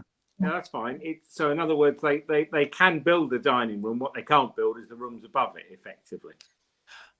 That's approximately right. It was previously an extension for dining facilities, which was considered to be justified on sort of very special circumstances grounds to assist in effectively contributing towards the renovation of the listed building, which you've probably known for many years, and unfortunately the building had been allowed to run down. And as you can see from the photographs we've just presented, the building has been brought back into a good state of repair. Okay, thank you. Councillor Hagger? Again, that answers my questions. Okay, we will move on. Councillor Oswell, followed by Councillor Morgan, I think it was. Chair, sorry to interrupt you. Shall I stop presenting? Yes, please. Excuse me. Yeah. Yeah, you ready? Oh, thank you, Chairman. Sorry, I was waiting for James to finish. Yeah, difficult. Look, I've got some sympathies for the people that own the pub, and if this is refused, it may well close for good, especially in the present circumstances, not helping it as well, I wouldn't think. But we have pubs closing at an incredible rate, and I find that disturbing. I am a pub and club man, or I was. I'm not now. And the Six Bells I'm familiar with. I used to live in Ruislip in the late 60s for a short while, and I used to use it. And in recent years, I've used it for members of my family for wakes, and we've always liked it. And I think it's a shame that this is up for refusal. We've had the restoration, and that must have really improved the property. I haven't been there for a number of years, but I'm sure that it has. I'll take people's word for it. And I understand. I understand the building, the listed building status. I think all they're trying to do here is diversify it, and quite frankly, I don't blame them, especially with the way things are going these days, Chairman. I'd like this to be approved, but that would go against the officer's recommendation, and I don't normally like to do that, because the report is what it is, and it's quite a full and frank report, and it's what I'd call a solid report. However, I do have some sympathies, and I'd like this to be approved. And I'm just wondering whether there's any way that we can approve this. Thank you. Let me hold that thought for a moment, Councillor Oswald. I'll take it round the room in a minute. Right, Councillor Morgan, Councillor Kaufman. Thank you very much, Mr. Chairman. I'm actually following Councillor Oswald on this. You know, the owner spent a lot of money getting it back into a very good condition. You know, go back 5 years, 6 years, it was falling down. You know, and it was ready for very similar pubs in the area where suddenly you'd come there the following day and it's burnt down. So, you know, we can see that he's done a lot of work on this. We've then got the Residents Association, who are supporting this building, together with the local councillors. You know, those guys know this area and know this pub better than we do. If they are in favour of the applicant, then who are we to overturn their feelings on this? What about the officer report and the impact on the listed building, which is the primary reason? I just feel that where he's building this new barn he's already got approval to build a barn in that situ. All he's asking for is, look, guys, we're having problems here due to COVID. You know, I can't make ends meet. So, you know, he's asking us to help. No, I'm following Councillor Oswald. If Councillor Oswald is saying he's proposing to overturn, I would second that. Well, we won't. I'm not. In reality, I'm going to take a sounding on this for a minute, but I won't be pushing this through tonight, because I'd want a suite of conditions with it, and I'm not going to have those. So Let's just see where we go for a minute. I get the sense of this. Councillor Kaufman, and I've got Councillor Melvin held. Councillor Kaufman. Thank you, Chairman. I too used to frequent the Six Bells, and it was always a super I must be pub. the only one who doesn't. My concern, all right, you've got the green belt, you've got the listed building, etc., etc. Now, this guy has now got permission to build a restaurant there, which he hasn't tried out yet. Now, given if he put the right kind of restaurant there in that lovely woodland scene and served top of the range food, so he's got that one side, and then he's got an outside dining area for the summer, I'm not sure that he's not jumping the gun and couldn't make it all work with a dedicated superb restaurant without the need for the upper floor. However, I am not sort of convinced totally on my, on what I've just said, but I just wanted sort of members to have a look at this, because if you look at any of the top restaurateurs, and if you go down to Bray and all these places, they're not much bigger than what that extension is, and they can make a lot of money out of that. So I'm not really convinced that putting the bed and breakfast, which goes against Ruislip for a start. I mean, they have B&Bs in Ruislip. He doesn't really. Well, he could. All right. Let's put it another way. If we approve the restaurant extension, which he's got. Well, he's already got that. Right. Okay. And then said, well, look, in future you could actually add those other things, but you don't know whether it's going to work with just a single story extension, do you? No. So you're sitting on the fence for a minute. You can. See I am a bit, Councillor. That's okay. Councillor Melvin, Councillor Higgins.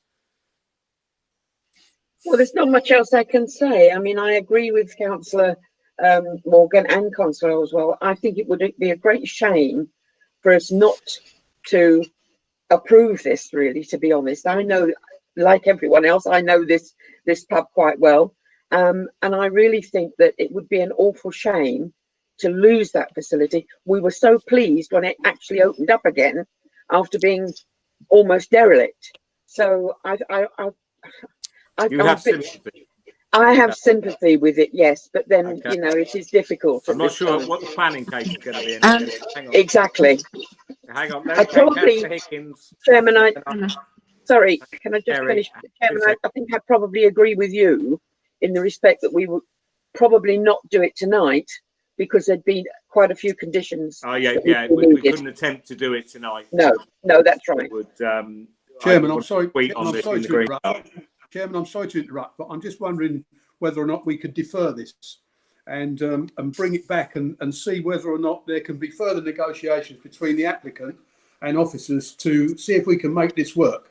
Well, I'm Councillor Oswald, that's where I'm heading, I think, in a minute, and I just want to get a couple more views to make sure I'm sound. Okay. And I'm going to bring the head of planning and the legal officer in a moment. Councillor Higgins. Thank you, Chairman. Eventually. Well, I know, but you just got to get there. No, I run businesses. I've done it in the past. Still do it. I sympathise with it, but we got to be careful here. We can't. We're a planning committee, not changing. The problem with that development is that area. It's too big anyway. That's the problem. Let's be realistic about it. Maybe his expectations of having a 10-bedroom is out of the question. Maybe start off with a 5-bedroom. I don't know. But the point is that I can't. There's no. Yes, I feel sorry for businesses. I feel sorry for pubs. I've been there. I've been to a lot of other pubs as well, and everything is great. But he's had a proposal that he put forward to this committee to try to boost his business. He's decided not to do that, and now come back to say, "Oh well, we need a bed and breakfast." Well, no, to me it doesn't square right. If he can come back with a different proposal that is which is maybe using what he had and then converting what he's had into a different way. I'm not also convinced that the design of it is that good either. It's just putting a barn building just offset of the existing thing, and there's a lot that can be done to make that look better. So I don't think this has been thought out very well, and that's where I stand on this. Okay. Anybody else want to come in? James Roger, I'll bring James Roger in before I bring Councillor Singh in. James, I'm getting a mixed view on this. Yeah, it might help members if I tell kind of a little about the path the application took. So at a very early point, I thought that we might actually approve this. And at that point, because I was mindful that it was a listed building and in the Greenbelt, I got the Partnership and Business Engagement Manager to put his views in, and they're on page 125. And he does mention stuff about pub closures and that there would be some local employment. But then we had some internal discussions, and we really basically reached the point that we thought it was too big. It is the long and short of it. That it wasn't that we weren't willing to negotiate to increase the scale of the proposal and effectively the amount of greater business that would apply. So we were open to the idea of accommodation on top of the restaurant already agreed, but it just became too big for us, quite simply. And in effect, the bit that kind of tipped it for me, while I was happy with the refusal, wasn't actually to do with Greenbelt. It was simply that it just reached a point that the scale of massing seemed to slightly overpower the grade 2 listed building. And in effect, there probably are some architectural tricks and a slight reduction in scale that would make it slightly more subservient. At the moment, the proposal, the one bit, if there's anything that tips me into the refusal, is that it just simply isn't subservient to the listed building. Do you believe the applicant would be amenable to revising his proposal if he got it to a more acceptable format? The problem is that the applicant does generally have a lot of very strong local support. And that if you put so I'm going to be almost devil's advocate, if you're in the mind of the applicant, when you've got all that local support and no one's objecting, you're probably sat there thinking, why should I change my plans? So effectively an impasse arises, and officers have to decide it one way or another. And we were mindful of the economic development benefits, but it's just a bit too big. Apologies for putting it simplistically, but that's where we got to as officers. Okay. Let me at the moment, I've got Councillors Osborne, Morgan and Melvin who are minded to overturn this. Councillor Kaufman is somewhere between the two positions, and Councillor Higgins, I think, is in favour of the officer report, is my quick summary. Can I just quickly work around the rest of the councillors, because I need to make a call on this one. Right, so moving across to Councillor Singh, who I have held. I'll just do this in the order people are on my screen. Councillor Singh, where are you on this application? Thank you, Chair. I'm not against of the officer's decision, but I agree with the other councillors. They have already built the single story, but if the officers and the applicant, they can consider on that. So I'm quite happy with that. Don't make a decision today, but leave that. But would you be in favour of overturning the application and the officer recommendation? I'm agree with the applicant, actually, with the. Okay, that's fine. That's what I'm trying to get a sense of. Councillor Dott, where are you on this? Thanks, Chairman. We all have a sympathy with this item. I'm agree with the Councillor Oswald. If we defer the item and come back later on, I'm happy with that. Yeah, but in terms of where's your view on this? Do you think this is an acceptable proposal as it stands? If we can't renegotiate anything better? Well, if we can't negotiate, then our hands are tied. So in that case, we have to go with the officer recommendation. But I personally believe we need to give a chance to. Yeah, no, I'm just trying to get a sense of what the voting looks like. Councillor Hagger, you're the last one who hasn't you had some questions, but you haven't actually come off the fence yet. So I require that now. Thank you. Yes, I mean, I'm going to be really honest. Because it's listed, I'm taking everything that James is saying here, and I think it's too big for me. It's too big. I think we could meet in the middle. I think we should renegotiate. It is a grade 2 listed building. I'm up with Councillor Higgins here.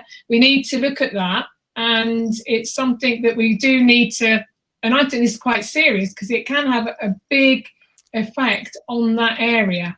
So I'm not against it being up there, and I'm all for him having his business. I'm all for even the bedrooms, but I think it needs to be on a smaller scale.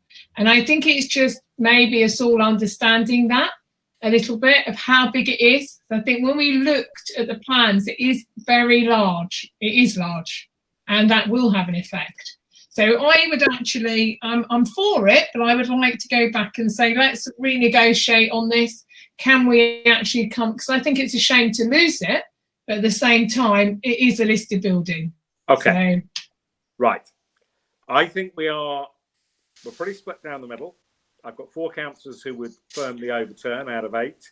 The other 4, 2 are definitely against it, and 2 would like to see something done with it. Alan Kaufman, Councillor Kaufman, you were somewhere between the 2. Which would? Yeah, I have sort of reviewed my sort of situation on this.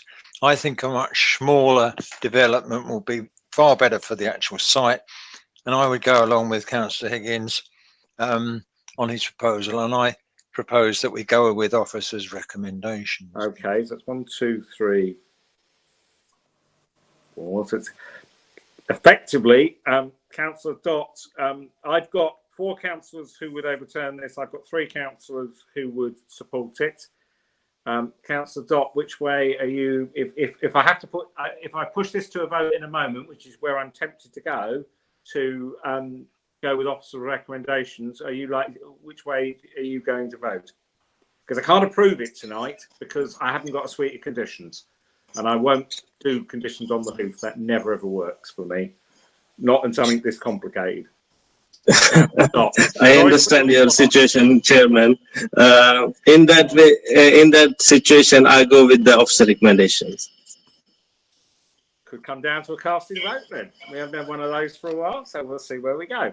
Right, Councillor Higgins proposed, I think, and Councillor Kaufman was happy to second. Yes? Yes? Okay, so we are proposed and seconded to go with officer recommendations. And as I say, I'm sensing a potential casting vote coming, but we'll see where we go. Councillor Higgins is for officer recommendations. Councillor Hagger? for. 4. Councillor Kaufman proposed. Councillor Melvin? Against. Against. Fine. Councillor Morgan? Against, Mr. Chairman. Fine. Councillor Oswald? Against. Against, Mr. Chairman. Yeah. Councillor Dott? For Chairman. Councillor Singh? Against, Chairman. Luke, do you confirm that I get 4 all? I can confirm, yep, a split vote for, 4 and 4 against. Thank you. In which case, I am going to support officer recommendations and vote for refusal. So that one is refused. Can I therefore take item 13 on the same basis? Do I need to do a full new vote, Luke? I'm afraid you do, Chairman. I do. Okay. So I've got Yes. Higgins and Councillor Kaufman. Are you happy to propose and Yes, second? yes, Chairman. Yeah. Councillor Yes, Higgins. Chairman. I think legal. Before we go forward, I think Kerry wants to come in. She did before. I don't know whether she still wants. Well, thank you, Councillor Higgins. I am grateful. I think I was just looking to emphasise that it's important that we focus on the planning material considerations and not to get over emotive on, with the socio-economic plight and the situations, because we have to focus on everything revolving around planning, and that's what I was going to highlight. But the decision's already been made. I think I think we've got there on the planning front, which is why I didn't bring you in, because we've got there on the planning front. Yeah, we're emotional people. We're emotional. I know. Councillor Higgins, item 13, we're voting for refusal. Councillor Higgins has moved. Councillor Hagger? For, Chair. Councillor Kaufman? For, Chairman. Councillor Melvin? Against. Councillor Morgan? Against, Mr. Chairman. Councillor Oswald? Against, Chairman. Councillor Dott? For, Chairman. And Councillor Singh, Against, Chairman. again. Comes down to my casting vote again, and I'm going to vote with officer recommendation to refuse the application. Right, that concludes part one. So for all of those who've been diligently following us on YouTube, it is good night. Could I ask that the feed now be cut and confirmation from Democratic Services that's been done before I move the meeting into part two and we consider the enforcements? Mr. Chairman, if everyone could just mute themselves, please, and then I will cut the live feed so we can move into part two.